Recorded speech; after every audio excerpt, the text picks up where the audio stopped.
We've all heard the song. We've all cried as we've listened and sung along.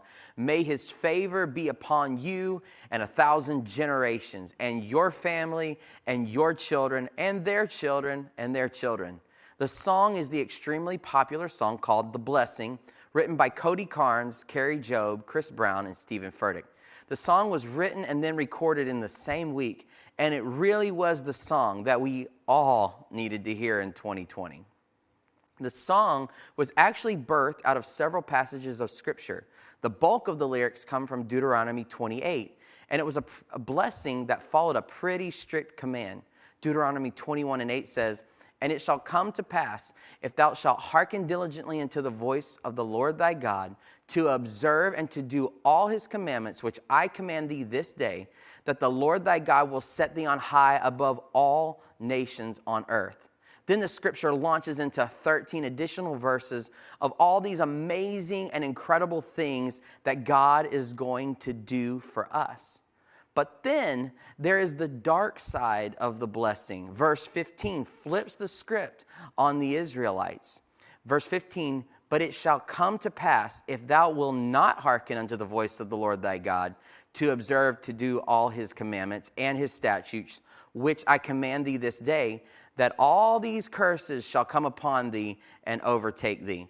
And then the rest of the chapter, 52 additional scriptures, and all they are describing are the curses that will be poured out on them if they don't follow these scriptures. There will be plagues, their crops will die, they will be enslaved, they will be scattered among the nations, and then it gets really rough.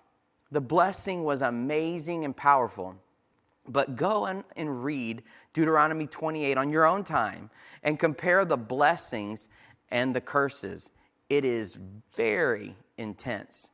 So there I am reading my Bible, singing along to the blessing. And as I'm reading these scriptures, and then boom, here come all of these curses, and talk about a pretty sad moment.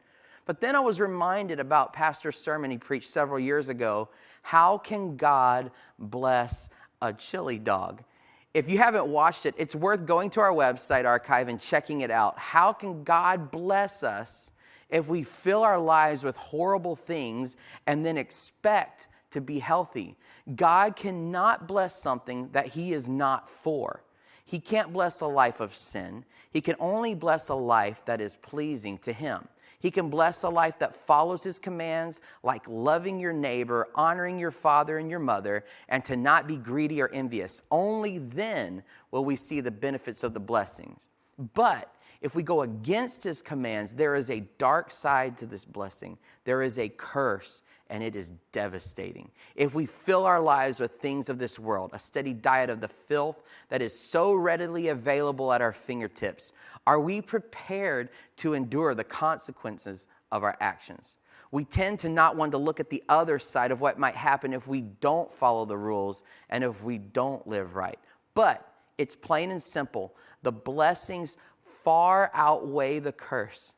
So I want to live every day for the blessing. I want his favor to be on me and my family and my children. I want him to be there in the morning and the evening and in my weeping and rejoicing. I know he is for us. So let's live our lives for him and then reap the rewards of his blessings over our lives.